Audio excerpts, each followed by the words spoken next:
अस्सलाम वालेकुम एवरीवन, कैसे हैं आप लोग। ये जो वीडियो है ये जब मैंने इंस्टाग्राम पे मायरा खान के इंस्टाग्राम पे देखी तो पहले तो मैं शॉक्ड हो गई। फिर मैंने काफ़ी दफ़ा इसको देखा और मैं एक्चुअल इसका जो साउंड है वो प्रेजेंट नहीं कर सकती, लेकिन मैं आपको बताती मैं ही वो डायलॉग बोल के दिखा देती हूँ कि जी गोश्त को डांप कर भी देखिए, कुत्तों की नाक बंद नहीं हुई। गोश्त की खुशबू सूंघ कर घर तक पहुँच गए, क्योंकि प्रॉब्लम गोश्त नहीं भूख है। इससे ज़्यादा इंसल्टिंग वर्ड्स क्या और हो सकते हैं फॉर बोथ जेंडर्स।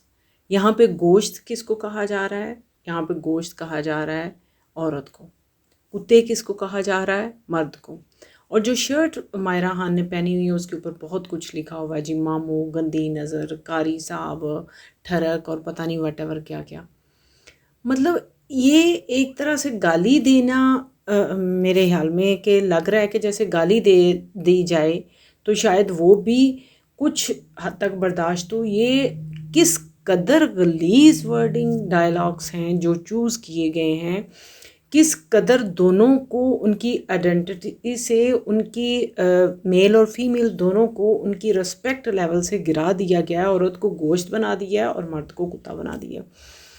और पर्दे इतना ज़्यादा मजाक उड़ाया गया इस्लाम का इसमें कि इतना तो दूसरे मसाहिब उड़ाएं पर्दे का तो हम फिर भी सेटिस्फाइड हो जाते हैं कि डेफिनेटली उनको इसका कॉन्सेप्ट ही नहीं है, उनको पता ही नहीं है कि पर्दे का असल एक्चुअली इस्लामिक कॉन्सेप्ट क्या है। लेकिन अगर इस्लाम और पाकिस्तान जैसे मुल्क में ही उठ के इसी तरह की चीज़ें बनना शुरू हो जाएं और ऐसे मजाक उड़ाया जाना शुरू हो जाए तो फिर तो कोई लिमिट्स ही नहीं रहनी चाहिए किसी और के लिए। फिर तो हर एक को आज़ादी मिलनी चाहिए कि जो चाहे इस्लाम के बारे में जो मर्ज़ी कहे।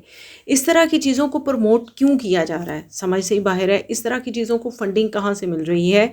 ये जो एक्ट्रेसेस हैं या एक्टर हैं ये तो बेचारे खुद पे लेके आगे काम करने वाले होते हैं। जहाँ से ज़्यादा पैसे मिल जाएं वो उसी का प्रोजेक्ट साइन कर लेते हैं। इनकी तो ऐसे ही है कि जैसे हम जॉब करते हैं और जहाँ हमें अच्छी पे ऑफ़र मिल जाए तो हम वहाँ जॉब करना शुरू कर देते हैं, चाहे हमें ज़्यादा ही काम क्यों ना करना पड़ जाए, चाहे हमें काम जो है वो कितनी दफ़ा रिपीट क्यों ना करके बेस्ट अपना देना पड़ जाए। तो इनकी तो बीच में से मायरा खान को तो छोड़ ही दें। हालांकि इसको इतना अब बड़ी एक्टर है, इसको रिफ्यूज़ करना चाहिए था इस प्रोजेक्ट को। बट ये इन लोगों को कहाँ कहाँ से फंडिंग मिलती है ऐसे प्रोजेक्ट्स की, इनको क्या क्या उसके बेनिफिट्स मिलते हैं कि ये एक्ट्रेसेस और एक्टर भी ये करने के लिए राज़ी हो जाते हैं। लेकिन इस छोटे से एक आधे मिनट के क्लिप में जितना मजाक उड़ाया जा सकता था मेल का, फीमेल का, पर्दे का, वर्ड्स का, इस्लाम में पर्दे का जो कॉन्सेप्ट है उसका, वो अपनी पूरी पीक पे उड़ाया गया। ये इस टीज़र था और ये रिलीज़ होने जा रहा है जी 18 को।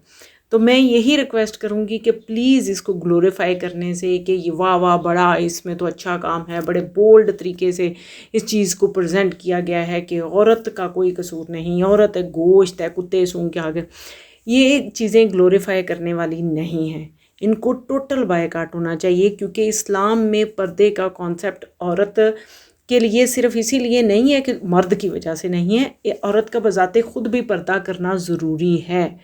औरत एक उसकी उसके लिए पर्दा एक बहुत सारे बेनिफिट भी रखता है, साइंटिफिकली भी और इस्लामी पॉइंट ऑफ व्यू से भी। वो एक अलहदा इशू है जिसको बाद में डिस्कस किया जाएगा। पॉइंट इज़ दिस कि ये वाली जो चीज़ है, इस तरह की चीज़ें हमारे मुल्क में बैन होनी चाहिए।